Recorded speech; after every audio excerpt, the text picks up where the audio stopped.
Steven Spielberg, thank you so much for joining us with the virtual connection here to the Santa Barbara International Film Festival. It's an honor to have you in any way, and so thanks for taking the time. It's great to be here. Sorry I can't be there in person, but looking forward to pretending that I'm there virtually. Well, let's talk about the fact that there is still, it turns out there was still a first for you, even after more than 50 years of making incredible films, that you had never made a musical. What made you decide at this point to go and do that? Well, I had never made a musical before, but I had always wanted to make a musical. And I spoke, I think, volumes in many, many different interviews across the years with different movies of mine. When I would be asked, what is it you've always wanted to do and have never done? I would always answer by saying first, a musical in that order.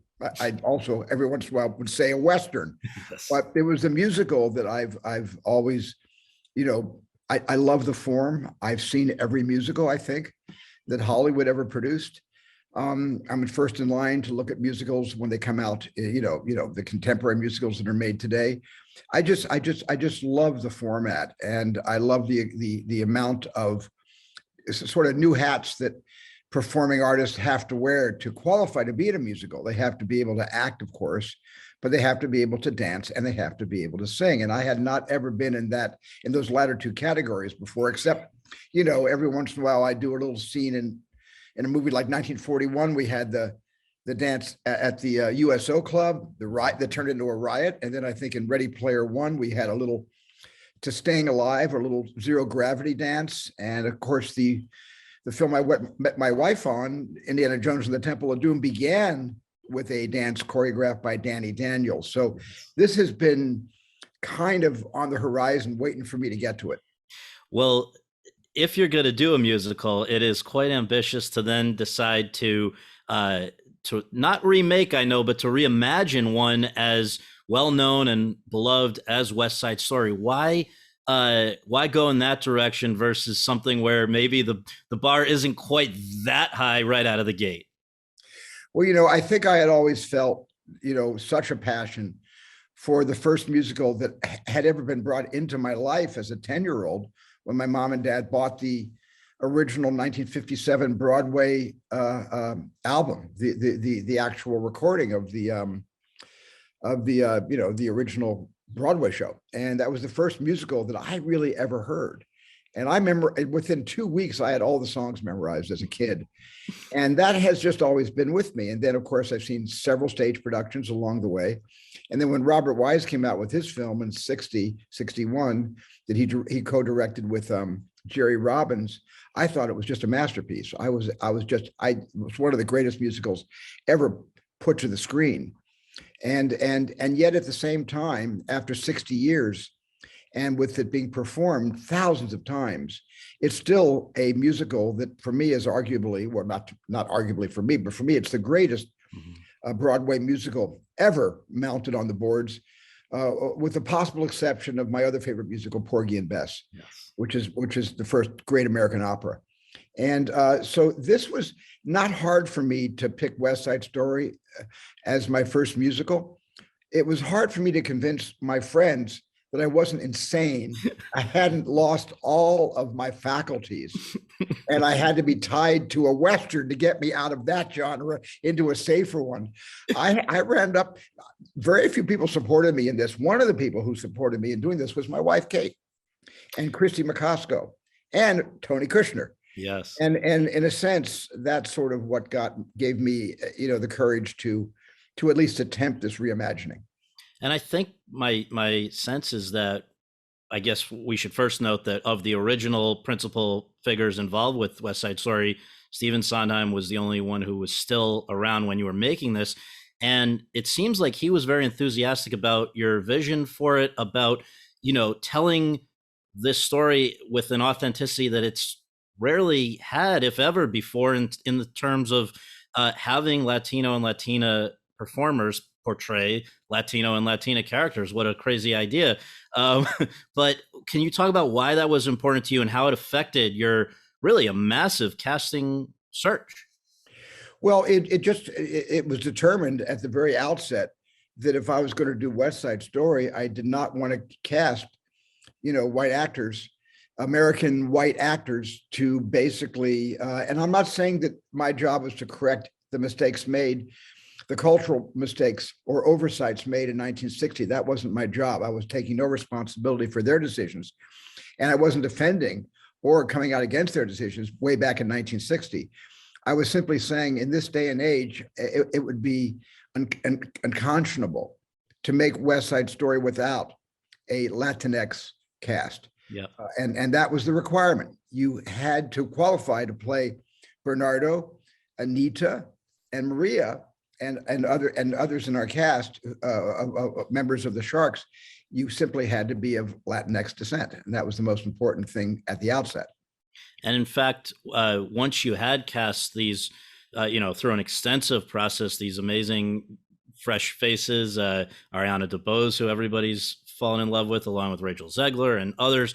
I know that you wanted to make sure everyone of all backgrounds on the set kind of really understood why they were there and why this story was important. You and Tony Kushner, I believe, recruited quite a few outside speakers to address your team. What was the idea behind that?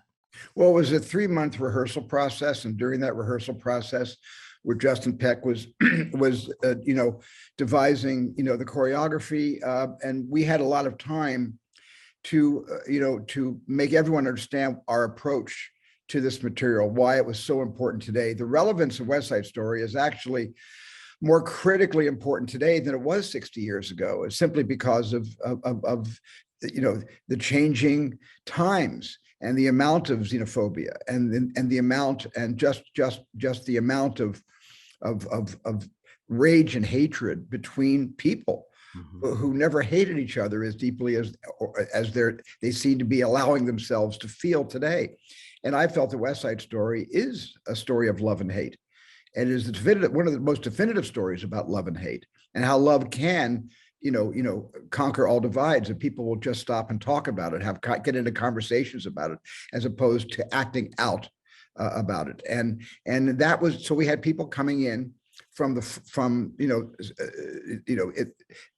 called San Juan Hill, which has all been torn down by the Robert Moses projects in the 1950s to make the Lincoln Center for the Performing Arts possible. They tore all of that down. We had a lot of residents from San Juan Hill, police officers, moms and dads, their own children, come in and talk to all of us about what it was like in New York at that time, what it was like to be Puerto Rican and working really, really hard to earn a living, and encountering that much pushback because of the fact that they were Puerto Rican and they weren't white. And we all went through a kind of sociology class intermittently, and then Rita Moreno came on, who we designed the part. Valentina was designed for her. And then when she came on to the set, to the movie as executive producer, she built many bridges for us as executive producer. She gave one of the most stirring symposiums we experienced, with the entire cast of 60 dancers and a lot of support people behind the scenes. We had about 90 people in a rehearsal hall listening to Rita telling the story of her experience, being the first Latina woman born in Puerto Rico who was able to get a door slightly open, not all the way, but enough to make a difference. Absolutely. And I think we should also note that you have over decades assembled this incredible, of course, like stock company of people behind the camera who work with you. Everyone from Janusz Kaminski to Michael Kahn and others who film after film are with you. And in this one, I don't know if you're aware, but just as one example of the craftsmanship that has blown people away, everybody's now in the last few days on Twitter posting that clip of the sweeping Jim camera shot, and how it's, just all of these artists coming together alongside you to realize such a complicated thing and make it look easy. I wonder if you can just talk about having this team that you've come to know and work with so well over the years with you on this different than others project for you.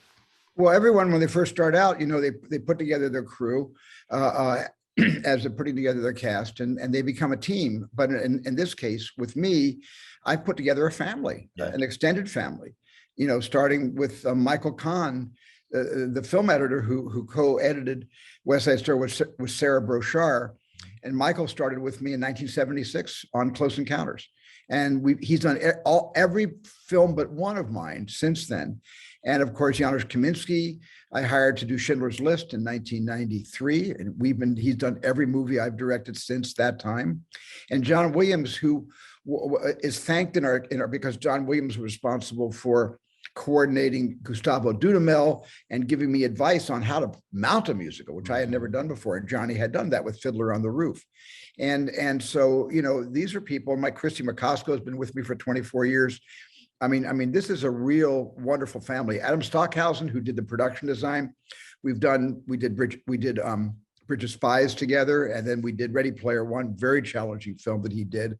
He's done all of Wes Anderson's great movies. I'm a big fan of his. Rick Carter, who's done most of my films as production designer, is also part of my family. And there's others too. I'm leaving many names out, but this was a very, very important thing for me because it's hard enough to make a movie where every choice you make is a choice that a second before was part of the great unknown. Until the choice is made, everything is unknown. Mm-hmm. To have familiarity surrounding so much unknown that happens on films and the creative process is really releases me to be able to focus on telling the story. And I guess it's something that many of the greatest filmmakers of all time did, going back to, John Ford and others had a lot of the same people time after time. Absolutely. John Ford especially had his repertory company. Yeah. Of actors that repeated so many of those performances in different costumes. Yes. Well, you have said that making a movie has never been more fun for you than this one. And I've heard from some of your cast members that you would be singing with them on set or, kind of just really having a good time, and that it was for all of you quite an emotional thing when this one came to an end. I wonder how that experience kind of compares to the many others that you've had. Well, I guess people can tell when I'm having a good time, because if I start to singing, not being able to sing, and I don't care that I can't sing or dance, and I start jumping around the set and pretending I know how to do all those things, and the fact that they're just not laughing me off the soundstage or shaming me, and the fact that we're all in the spirit of expressing ourselves through song, dance, and music and acting, certainly showed me that this was one of the best times I've had making a movie since E.T. Mm-hmm. And also Saving Private Ryan. Mm-hmm. It's funny enough, as violent as that film was, there was a creative energy on the set of Ryan, as there was certainly on E.T. in a very much more isolated but very intimate way, that has stayed at the forefront of my memory as three of the most enjoyable experiences of my career. So can we assume that this is not the last musical for you? Will there be more? No, I'm not, never say never, but I have no plans to make another musical. I mean, I'm not saying what's going to happen in the future, but right now I can't even envision myself. I'm so gratified by West Side Story, by everybody's contributions to it. I'm happy with my work. I love what Tony Kushner did with that script, which transformed it and deepened it and made it much more relevant to the issues of today, that I cannot imagine making another musical as a director for a long, long time. I better find a Western, right? I better do that now.